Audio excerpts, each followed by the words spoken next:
Hello and welcome to the first episode of Tech 5, where I talk about 5 stories or themes or topics that I want to talk about. Sometimes these may be the top 5 stories of the week, but usually they won't be. Let's get started. So, we're going to start with Jony Ive is leaving Apple. You probably heard about this one. Jony Ive, the famous designer who had been at Apple since 1991 or so, has decided to retire and start his own design firm. He's a very gifted designer. I think everyone agrees with that.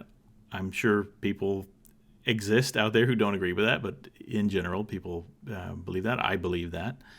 He designed the new headquarters for Apple, the building they call the spaceship. It's pretty amazing. This article in the Wall Street Journal basically says that he had been sort of disaffected at Apple for a while because the focus after Steve Jobs passed away had changed, and there was less of a design-first sort of approach. So he's leaving to do his own thing. This is a pretty good article if you want to give it a read. Now, GrubHub. GrubHub is squatting on a bunch of domains. And what that means is, in case you aren't familiar, it's basically buying up domain names, .coms in this case, for names of products that you yourself don't offer, or things that you really don't have a reason to own the domain for. So this article on the new food economy, and I'll have links to everything in the description, by the way. It says that they bought thousands and thousands of these sort of like momsfamouschicken.com, even though maybe Mom's Famous Chicken has their own website or even their own delivery service already available. So this is definitely, as it says here, it's predatory to do that. And I think I tend to agree. Now, this came to my attention thanks to Dr. Robert Cobb, so thank you. I saw the tweet that he retweeted here, and I noted in the thread someone mentioned this isn't the first time a delivery company has done this, case in point, and then they link to another article here. So sounds like this is a common practice, and it's understandable how these various different companies would arrive at this policy of doing this, but it doesn't make it right. Now, a more serious topic, the Boeing 737 MAX. You probably have heard that over the past year, there have been accidents involving the 737 MAX, which is essentially a Boeing 737 that's been retrofitted with engines, modern engines basically. And modern engines tend to be bigger in diameter. They have bigger fan blades that turn more slowly, and they use less fuel. So this story has been essentially summarized as Boeing wanted to save the airlines money on fuel. He wanted to be able to promise them this without actually giving them a new plane, or a new design. So they attached these large engines to the old plane, and they are big, and therefore they had to be closer to the wing if they weren't going to scrape on the ground. You don't want that. But by putting them next to the wing and not giving room for air to basically slip between the engine and the wing surface, the underside of the wing, it sort of upset the aerodynamics that had been designed in the first place. And so it was necessary to have software to help to, I guess, do micro adjustments of the control surfaces on the wings in order to keep it stable in flight.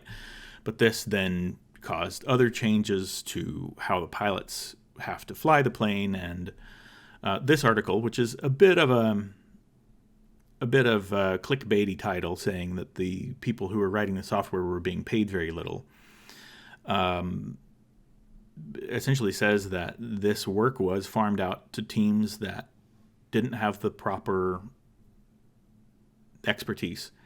Now, I just want to say about the headline in itself, someone who gets paid very little may do a great job.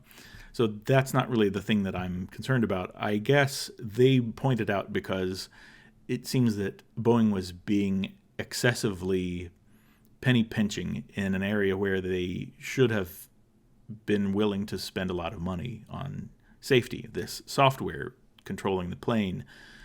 So this is a pretty good article. There are several other articles that I've seen. I think the New York Times had a big one a couple of weeks ago or a few weeks ago about how it was sort of from an office politics perspective, how it was that Boeing knew that they had this solution to this problem, but knew that it would bring other problems with it, and then how those problems just sort of, the solutions sort of cut corners, and how it came to be. So now it's something a little more upbeat. There's this tiny computer that you may have heard of called the Raspberry Pi, which costs now $35 for this new one, the Raspberry Pi 4 that's just been released. It's a tiny computer on one board. It's not on one chip, but on one board, and with a keyboard and a mouse and a monitor and patience, lots of patience, and willingness to use the command line, you can have a tiny computer for that price. The difference here, what's interesting about this one is this version of the Raspberry Pi brings the device closer to being a real computer. It's still a long way off. It doesn't have a graphics card, and it doesn't have its own hard drive and so forth. But if you want to tinker with something, or if you want to use one of these to put a media server in your house, you can set it up. So this is a fun thing, definitely a gift to consider for anyone who likes to do this sort of thing. And finally, a story on biotech. And I think biotech is severely underserved in the news. Basically, what you get are rehashes of press releases, basically. So a pharmaceutical company, a medical device company, or a university puts out a press release, and then that's essentially what you get. That's the coverage that you typically get of that topic. So this is quite interesting, and it is still a bit of a press release here, but I think it's pretty interesting. So to review, if you know a little bit about Alzheimer's disease, and I only know a little bit myself, there are these plaques, these beta amyloid, or amyloid beta as they put here, plaques that are found in the brains of Alzheimer's patients. But these same types of plaques are also found in the brains of healthy older people as well. So it's not clear what the connection was between these plaques and Alzheimer's disease, since many people have the plaques and don't have symptoms of Alzheimer's. However, they also know that there's another structure that you can find, that you'll find in these same in the brains of Alzheimer's patients, and that is these tangled tau proteins, these tau tangles as they call them. What this research has done, this research from the Washington University, the one in St. Louis. You thought I was going to say Seattle. I thought I was too. They've figured out that the glial cells that surround and support your neurons in your brain, these glial cells typically formed a protective shield around these amyloid plaques. But when something is wrong with the glial cells, one of their receptors is off, they then don't protect. And it seems somehow that in individuals where the glial cells are not working properly, the amyloid plaques do somehow cause or act as a catalyst for these tau proteins that become these tau tangles. And so this is potentially a big advance there. And I will leave it at that. Thanks for being here for the very first one. And if you would like to get in touch with me, you can do so. It's very easy.